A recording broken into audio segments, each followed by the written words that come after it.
കേരളത്തിൽ ഏറ്റവും കുറഞ്ഞ പക്ഷം 60 വർഷമായിട്ടെങ്കിലും മഹാത്മാ അയ്യങ്കാളിയുടെ ജന്മദിനം വർഷാവർഷങ്ങളിൽ കൊണ്ടാടുന്നുണ്ട്. 80-ന് ശേഷം അതേറെക്കുറെ വിപുലമായി തന്നെ കൊണ്ടാടപ്പെടുന്നു. 2025-ലെത്തുമ്പോൾ അത് വളരെ വ്യാപകമായി തന്നെ മഹാത്മാ അയ്യങ്കാളിയുടെ പേര് ഓർമ്മിക്കപ്പെടുകയും ആഘോഷിക്കപ്പെടുകയും ചെയ്യുന്നുണ്ട്. അത് വളരെ പ്രധാനപ്പെട്ട കാര്യമായി തന്നെയാണ് നമ്മൾ മനസ്സിലാക്കേണ്ടത്. ഒരു ജനത എന്ന നിലയിൽ നമ്മളുടെ ഒരു പാരമ്പര്യത്തെ നമ്മൾ വീണ്ടെടുക്കേണ്ട ഒരു ഓർമ്മയാണ് മഹാത്മാ അയ്യങ്കാളിയുടെ. പക്ഷെ അത്തരമൊരു വീണ്ടെടുക്കലിൽ നമ്മൾ എടുക്കേണ്ട ഒരു ജാഗ്രതയെ സംബന്ധിച്ച് ഒരു തിരിച്ചറിവ് അനിവാര്യമായ ഒരു കാലഘട്ടത്തിലാണ് നമ്മൾ ജീവിക്കുന്നത്. കേവലമായ പൊടിപടലങ്ങൾക്കും ആഘോഷങ്ങൾക്കും അപ്പുറം ചരിത്രത്തിന്റെ ഓർമ്മകളെ വീണ്ടെടുത്തുകൊണ്ട് ഭാവിയിലേക്ക് നടന്നു കയറാൻ നമ്മളെ തന്നെ പ്രാപ്തമാക്കുന്ന പുതിയ ആലോചനാ രീതികൾ നമ്മുടെ സമുദായത്തിന് ഇന്ന് ആവശ്യമായിട്ടുണ്ട്. അതിന് നമ്മൾ തന്നെ സ്വയം നവീകരിക്കപ്പെടേണ്ട പല സന്ദർഭങ്ങളുണ്ട്. വ്യക്തികൾ എന്ന നിലക്കും സമുദായം എന്ന നിലക്കും നവീകരിക്കപ്പെടേണ്ട സംഗതികളുണ്ട്. നമ്മൾ ആർജിച്ചിരിക്കുന്ന വിജ്ഞാനം തിരുത്തി എഴുതേണ്ട സന്ദർഭങ്ങൾ നമ്മുടെ മുന്നിൽ വരാം. നമ്മളുടെ ജീവിതത്തിന്റെ ധാർമ്മികതയിൽ ആവശ്യമായ മാറ്റങ്ങൾ എഴുതി ചേർക്കേണ്ട സന്ദർഭവും നമുക്കുണ്ടാവാം. അങ്ങനെ തികഞ്ഞ വിനയത്തോടുകൂടി മഹാത്മാ അയ്യങ്കാളിയെ ഓർമ്മിക്കുവാനും നമ്മുടെ ഭാവി കെട്ടിപ്പടുക്കുവാനും ഉള്ള ഒരു പരിശ്രമത്തിന്റെ ഭാഗമായിട്ടാണ് ദളിത് സമുദായ മുന്നണി സാമൂഹിക സമത്വ ദിനമായി മഹാത്മാ അയ്യങ്കാളിയുടെ ജന്മദിന ആഘോഷം കഴിഞ്ഞ 4 വർഷമായി നടത്തി വരുന്നു. കഴിഞ്ഞ വർഷം മുതൽ ഓൺലൈൻ പ്രഭാഷണങ്ങൾ ഡോക്ടർ ജയശീലിനെ പോലെ വളരെ പ്രസിദ്ധരും പ്രഗത്ഭരുമായിട്ടുള്ള നിരവധി പേരാണ് നമ്മുടെ വേദികളിൽ കഴിഞ്ഞ വർഷവും വന്നത്. ഈ വർഷവും വലിയൊരു നിര നമ്മുടെ പ്രഭാഷണങ്ങൾക്കായി എത്തിക്കുന്നു. അതുകൊണ്ട് തന്നെ വളരെ വിശദമായ ആ ഒരു പ്രഭാഷണത്തിൽ ഞാൻ മുതിരുന്നില്ല. 2-3 കാര്യങ്ങൾ നമ്മുടെ ശ്രദ്ധയിൽ വേണ്ട, പലപ്പോഴും നമ്മുടെ ശ്രദ്ധയിൽ ഉള്ളതും ആയ 2-3 കാര്യങ്ങൾ മാത്രമാണ് നിങ്ങളുമായി പങ്കുവയ്ക്കാൻ ആഗ്രഹിക്കുന്നത്.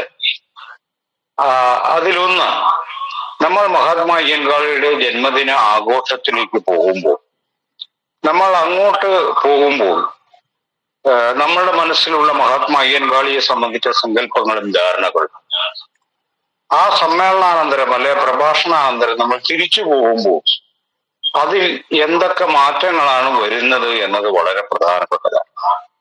അങ്ങനെ ഒരു മാറ്റം സംഭവിക്കുന്നില്ലെങ്കിൽ നമ്മൾ ചെയ്യുന്ന കാര്യം വൃഥാവിലാണ് എന്നാണ് അതിന്റെ അർത്ഥം. അങ്ങനെ വൃഥാവിലാകാതിരിക്കാൻ വേണ്ടിയാണ് ലോകപ്രസിദ്ധരായ വിജ്ഞാനികളായ സമൂഹത്തിന്റെ അന്തസ്സ് ഉയർത്തിപ്പിടിക്കുന്ന, അവരുടെ പേര് പറയുമ്പോൾ തന്നെ നമുക്ക് വലിയ അഭിമാനം തോന്നുന്ന മനുഷ്യരെ അണിനിരത്തിക്കൊണ്ട് നമ്മൾ ഈ കാര്യം ചെയ്യുന്നത്. നമ്മൾ വെറുതെ അയ്യങ്കാളി അനുസ്മരിക്കുകയല്ല. അയ്യങ്കാളിയുടെ ജീവചരിത്രം ആവർത്തിക്കാൻ നമ്മൾ ഉദ്ദേശിക്കുന്നേയില്ല. അത് നമുക്ക് നിരവധി പുസ്തകങ്ങൾ, ചെറുതും വലുതുമായ പുസ്തകങ്ങൾ വായിച്ചാൽ മനസ്സിലാകുന്ന കാര്യമേ ഉള്ളൂ. നമ്മളെ സംബന്ധിച്ച് അയ്യങ്കാളിയിൽ നിന്ന് നമ്മൾ പഠിച്ച പാഠമെന്ത് എന്നതാണ് പ്രധാനപ്പെട്ട കാര്യം. അതെങ്ങനെയാണ് നമ്മുടെ കാലത്ത് മുന്നോട്ട് കൊണ്ടുപോകാൻ കഴിയുക എന്നതാണ് പ്രധാനപ്പെട്ട കാര്യം. അയ്യങ്കാളിക്ക് ശേഷം, മഹാത്മാ അയ്യങ്കാളിക്ക് ശേഷം കേരളത്തിലെ സമുദായത്തിൽ കാര്യമായ മുന്നേറ്റമൊന്നും ഉണ്ടായിട്ടില്ല എന്ന തികച്ചും വ്യാജ്യമായ പെരും നുണ പ്രചരിപ്പിക്കുന്ന മനുഷ്യരടക്കം കേരളത്തിൽ ഉണ്ട് എന്ന് നമ്മൾ കാണണം. 1907 മഹാത്മാ അയ്യങ്കാളി വിദ്യാഭ്യാസ സമരം നടത്തുന്ന കാലഘട്ടത്തിൽ നിന്നും നമ്മുടെ സമുദായം ബഹുകാലം മുന്നോട്ട് പോയി എന്ന വസ്തുത മനസ്സിലാക്കുവാനും അതിൽ അഭിമാനം കൊള്ളുവാനും നമുക്ക് കഴിയുന്നില്ലെങ്കിൽ നമുക്ക് എങ്ങനെയാണ് ഒരടി മുന്നോട്ട് വെക്കാൻ കഴിയുക? വണ്ടിപ്പെരിയാർ എന്ന് പറയുന്ന ഒരു തോട്ടം മേഖലയിൽ നിന്നും കിങ്സ് കോളേജിലേക്ക് ഒരാൾ നടന്നു കയറി എന്ന് പറയുന്നതിൽ നമുക്ക് അഭിമാനം, ഡോക്ടർ ജയശീലിനെ കുറിച്ചാണ് ഞാൻ പറയുന്നത്, നടന്നു കയറി എന്നത് നമുക്ക് അഭിമാനം തരുന്നില്ലെങ്കിൽ കേരളത്തിൽ ഒന്നും സംഭവിച്ചിട്ടില്ല. അയ്യങ്കാളിക്ക് ശേഷം ആരും ഒന്നും ചെയ്തിട്ടില്ല. നമ്മുടെ സമുദായം മുന്നോട്ട് പോയില്ല എന്ന് പറയുന്നവർ ശുദ്ധ നുണയാണ്, നമ്മുടെ ആത്മവിശ്വാസം കെടുത്തുന്ന പ്രചാരണമാണ് നടത്തുന്നത്. ആ നിലക്കുള്ള ഒരു അനുസ്മരണമല്ല നമ്മൾ ഉദ്ദേശിക്കുന്നത്. ഇവിടെ രണ്ട് കാര്യങ്ങൾ പ്രധാനമാണ്. മഹാത്മാ അയ്യൻകാളി ജനിച്ച് അദ്ദേഹത്തിന്റെ സാമൂഹിക ജീവിതം ആരംഭിക്കുന്ന ഘട്ടത്തിൽ കേരളത്തെ സംബന്ധിച്ച് ഏറ്റവും പ്രധാനപ്പെട്ട മാറ്റങ്ങൾ ഉണ്ടാവുന്ന, പ്രത്യേകിച്ച് തിരുവിതാംകൂറിനെ സംബന്ധിച്ച് ഏറ്റവും പ്രധാനപ്പെട്ട മാറ്റങ്ങൾ ഉണ്ടാവുന്ന ഒരു കാലഘട്ടത്തിലാണ്. 1850-നും 1900 ആദിമ ദശകങ്ങൾക്കും ഇടയിലാണ് അടിസ്ഥാനപരമായി കേരളീയ സമൂഹത്തിൽ പല മാറ്റങ്ങളും ഉണ്ടാവുന്നത്. അത് ഭരണപരമായ മാറ്റങ്ങളാവാം, സാമ്പത്തിക മണ്ഡലത്തിലുണ്ടായ മാറ്റമാകാം, ഭാഷയിലുണ്ടായ മാറ്റമാവാം, സാമൂഹികമായ ബന്ധങ്ങളിൽ ഉണ്ടാവുന്ന മാറ്റമാവാം. അങ്ങനെ പലതരം എണ്ണിപ്പറയാൻ പറ്റും നമുക്ക് ആ മാറ്റങ്ങൾക്ക് അകത്ത് നിരവധി മഹാന്മാരെയാണ് യഥാർത്ഥത്തിൽ കേരളം നിർമ്മിച്ചത്. നമ്മുടെ ശ്രദ്ധയിൽ ഉണ്ടായിരിക്കേണ്ടത് ഈ 1850-ന് ശേഷമാണ് ശ്രീനാരായണ ഗുരു, അയ്യൻകാളി, ചട്ടമ്പി സ്വാമികൾ, പണ്ഡിറ്റ് കറുപ്പൻ എന്ന് തുടങ്ങി കേരളത്തിൽ നിന്ന് അറിയപ്പെടുന്ന നവോത്ഥാനത്തിന്റെ ചുറ്റുവട്ടങ്ങൾ പറയുന്ന മുഴുവൻ പേരുകളും 1850-നും 1900-നും ഇടയ്ക്ക് ജനിച്ചു വളർന്നവരാണ്. വളരെ പ്രധാനപ്പെട്ട ഒരു കാര്യമാണ്. അങ്ങനെ മഹാത്മാക്കളെ ഉൽപ്പാദിപ്പിക്കുന്ന, മഹാത്മാക്കളെ ആവശ്യപ്പെടുന്ന ഒരു വലിയ ചരിത്ര ഘട്ടത്തിലാണ് മഹാത്മാ അയ്യൻകാളി അദ്ദേഹത്തിന്റെ പ്രവർത്തനങ്ങൾ തുടങ്ങി വെക്കുക. അല്ലാതെ വെറും ശൂന്യതയിൽ നിന്ന് വരുന്ന ഒരാളല്ല മഹാത്മാ അയ്യൻകാളി എന്ന വ്യക്തമായ ബോധ്യം നമുക്ക് ഉണ്ടാകേണ്ടതുണ്ട്.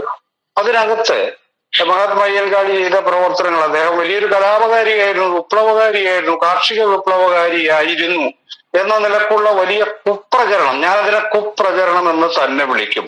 എന്തുകൊണ്ടെന്നാൽ അത് യാഥാർത്ഥ്യവുമായി യാതൊരു ബന്ധവുമില്ലാത്ത കാര്യമാണ്.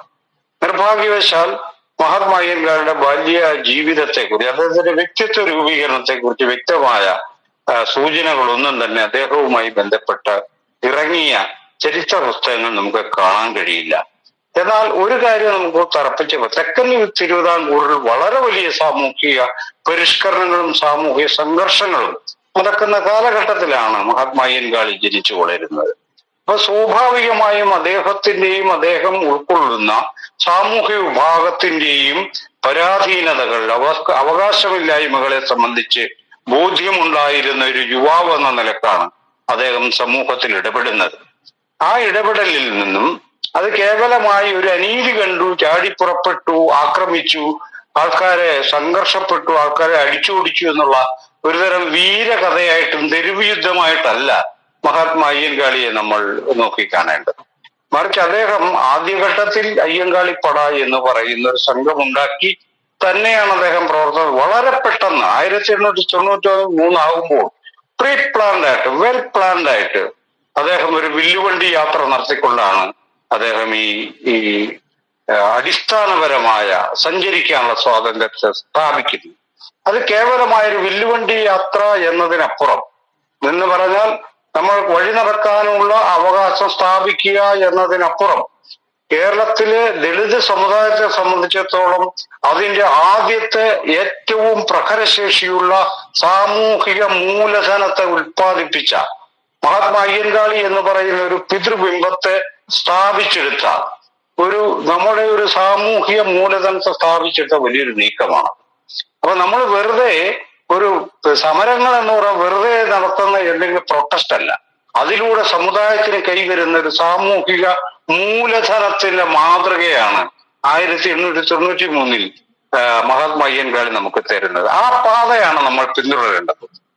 എന്തിനും ഏതിനും സമരം ചെയ്യാൻ വേണ്ടി മാത്രം ജനിച്ചവരാണെന്നുള്ളൊരു ബോധ്യത്തെ കൈയൊഴുകുകയും, നമ്മളൊരു പ്രശ്നത്തിൽ ഇടപെട്ടാൽ അതിന് റിസൾട്ട് ഉണ്ടാക്കി അതൊരു സോഷ്യൽ ക്യാപിറ്റലായി നാളെയും പറയുവാൻ, റെഫർ ചെയ്യാൻ പാകത്തിൽ സമീപിക്കാനാണ് അയ്യൻകാളി യഥാർത്ഥത്തിൽ നമ്മളെ പഠിപ്പിച്ചിട്ടുള്ളത്.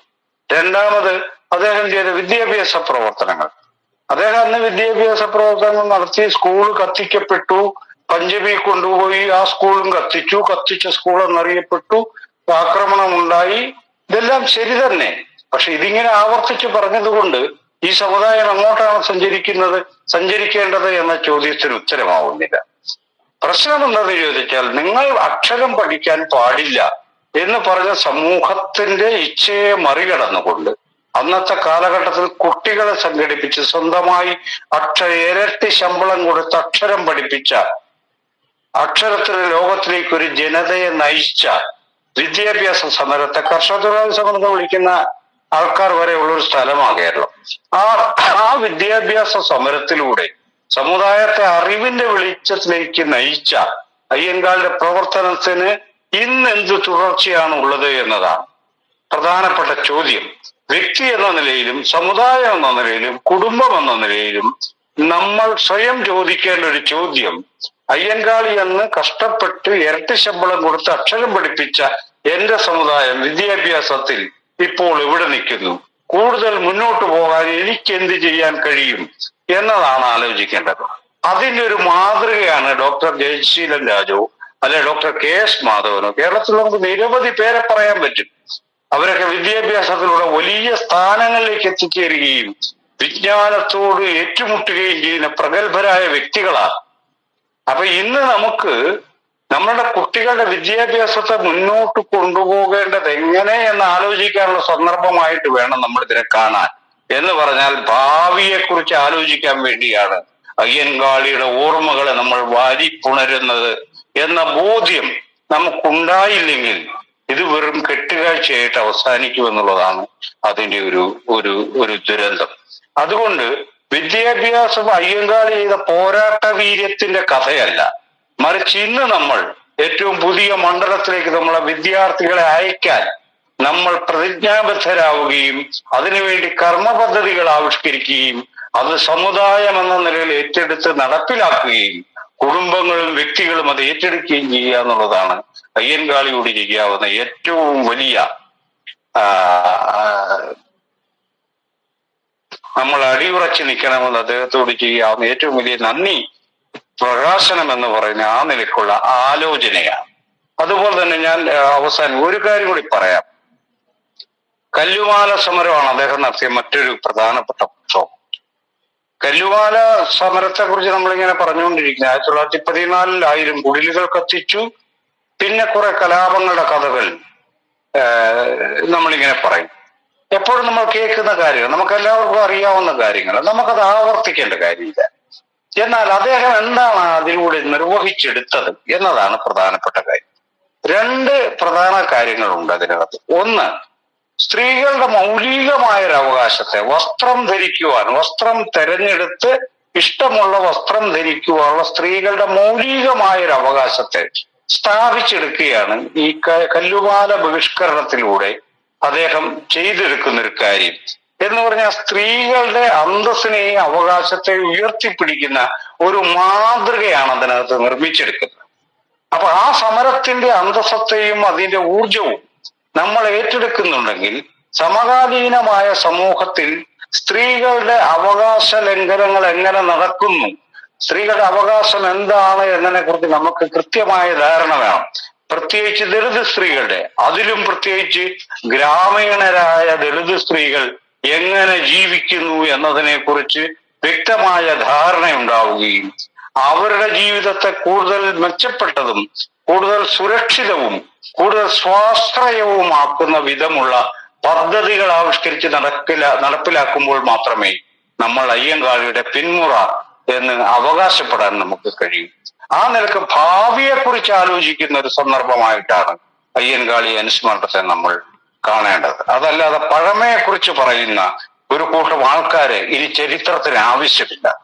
നമ്മൾ പഴമയെ വാരിപ്പുണരുന്നത്, നമ്മുടെ ചരിത്രത്തെ നമ്മുടെ നെഞ്ചോട് ചേർത്ത് പിടിക്കുന്നത് മഹാത്മാ അയ്യങ്കാളിയെയും അംബേദ്കറെയും ബൊയ്കയിലപ്പച്ചനെയും പാമ്പാടി ജോൺ ജോസഫിനെയും കൃഷ്ണാനന്ദി ആശാനെയും നമ്മുടെ ആത്മാവിന്റെ ഭാഗമാക്കി മാറ്റുന്നത് ഭാവിയെ നിർമ്മിക്കാനാണെന്നുള്ള ഉത്തമ ബോധ്യത്തിലാണ് നമ്മൾ ഈ കാര്യങ്ങൾ ചെയ്യേണ്ടത്. ആ നിലക്ക് അയ്യങ്കാളിയുടെ പ്രവർത്തനങ്ങളിൽ ഏറ്റവും പ്രധാനപ്പെട്ട ഒരു കാര്യം കൂടി പറഞ്ഞുകൊണ്ട് ഞാൻ അവസാനിപ്പിക്കാം. ഇപ്പോൾ ഏതാണ്ട് 20 മിനിറ്റോളം ഞാൻ എടുത്തിട്ടുണ്ട്. അയ്യങ്കാളിയുടെ അടുത്ത് എന്നിട്ട് അനുയായികൾ പറഞ്ഞു, ഞങ്ങൾക്ക് ചായക്കടയിൽ ചെന്നപ്പോൾ പുറത്താണ് ചായ തന്നത്, ആ ചായക്കടക്കാരനോടൊന്ന് ചോദിക്കണം എന്ന് പറഞ്ഞു. മഹാത്മാ അയ്യങ്കാളി അനുയായികളോട് പറഞ്ഞ ഉത്തരം നമ്മൾ മനഃപ്പാടമായി ഒരു മാതൃകയായി ഒരു എത്തിക്സായി നമ്മുടെ ജീവിതത്തിൽ പകർത്തേണ്ടതാണ്. അയ്യൻകാളി അനുയായികളോട് പറഞ്ഞ കാര്യം ചായക്കടക്കാരനോട് ഞാൻ ചോദിക്കാമെന്നല്ല, മറിച്ച് നിങ്ങൾ നാളെ മുതൽ ചായക്കടയിൽ പോകണ്ട, വീട്ടിൽ ചായ തിളപ്പിച്ച് കുടിച്ചാൽ മതി എന്നാണ് പറഞ്ഞത്. അതിന് വലിയ ഒരു ജീവിത ബോധത്തിന്റെ ആഴമുണ്ട് ആ വാക്കുകൾക്ക്. എന്ന് പറഞ്ഞാൽ നിങ്ങൾ ചായക്കടയിൽ ചെന്നിട്ടാണല്ലോ അവൻ അപമാനിച്ചു വിട്ടത് എന്ന് പറഞ്ഞാൽ അപമാനം ഇരന്ന് വാങ്ങരുത് എന്നാണ് അയ്യൻകാളി നമ്മളെ പഠിപ്പിച്ചത്. അപമാനം ഇരന്ന് വാങ്ങരുത് എന്നാണ് അയ്യൻകാളി നമ്മളെ പഠിപ്പിച്ചുകൊണ്ടത്. ഇപ്പോൾ അമ്പലത്തിൽ പൂജാരിയായിട്ട് ചെന്ന് അകത്ത് കയറ്റിയില്ല, അമ്പലത്തിൽ പൂജ ചെയ്യാൻ ചെന്നപ്പോ അകത്ത് കയറ്റിയില്ല, അവനെ ഭീഷണിപ്പെടുത്തി പുറത്തേക്ക് ഇറക്കി വിട്ടു. പിന്നോക്കക്കാരും ദളിതരും വലിയ പരാതികളിലൊന്നാണ്. അവൻ ഇറക്കി വിടുമെന്ന് വ്യക്തമായിരിക്കെ എന്തിനാണ് ഈ പാത്രവും പിടിച്ചുകൊണ്ട് അവിടെ ചെന്ന് നിൽക്കുന്നത് എന്നൊരു ചോദ്യമാണ് അയ്യൻകാളി അന്ന് അനുയായികളോട് പറഞ്ഞത്. സ്വാശ്രയരായിരിക്കണം ജീവിതത്തിൽ. ആ സ്വാശ്രയത്വം സാമൂഹിക അന്തസ്സിന് വേണ്ടിയായിരിക്കണമെന്നാണ്. അപ്പൊ സാമൂഹിക അന്തസ്സുള്ള, സ്വാശ്രയ ജീവിതമുള്ള, ഭാവിയെ കെട്ടിപ്പടുക്കുന്ന, അതിനെക്കുറിച്ച് മുൻകൂട്ടി ആലോചിച്ചതിനു വേണ്ടി പണിയെടുക്കുന്ന ഒരു സമുദായമായി പരിവർത്തനപ്പെടാനാണ് അയ്യൻകാളി നമ്മളെ പഠിപ്പിച്ചത്. ആ പാഠം ഒരു നിമിഷം പോലും നമ്മുടെ ജീവിതത്തിൽ മറക്കാതെ നമുക്ക് സംഘടിതമായി മുന്നോട്ട് പോകാം എന്ന് മാത്രമാണ് ഞാൻ ഈ സന്ദർഭത്തിൽ പറയുന്നത്. നമ്മുടെ ക്ഷണം സ്വീകരിച്ചുകൂടി എത്തിയിട്ടുള്ള ഡോക്ടർ ജയശീലൻ ഈ സമ്മേളനത്തെ കൂടുതൽ അദ്ദേഹത്തിന്റെ വാക്കുകളിലൂടെ സമ്പന്നമാക്കും എന്ന് എനിക്ക് ഉറപ്പുണ്ട്. അദ്ദേഹത്തോടുള്ള എല്ലാ ആദരവും പ്രകടിപ്പിച്ചുകൊണ്ടും ഈ യോഗത്തിൽ എത്തിച്ചേർന്നിട്ടുള്ള എല്ലാവരെയും ഒരിക്കൽ കൂടി അഭിവാദ്യം ചെയ്തുകൊണ്ടും ദളിത് സമുദായ മുന്നണിയുടെ പ്രഭാഷണ പരമ്പര നിങ്ങളുടെ ഏവരുടെയും സമ്മതം ഉദ്ഘാടനം ചെയ്തതായി അറിയിക്കുന്നു. എല്ലാവർക്കും ജയ് ഭീം.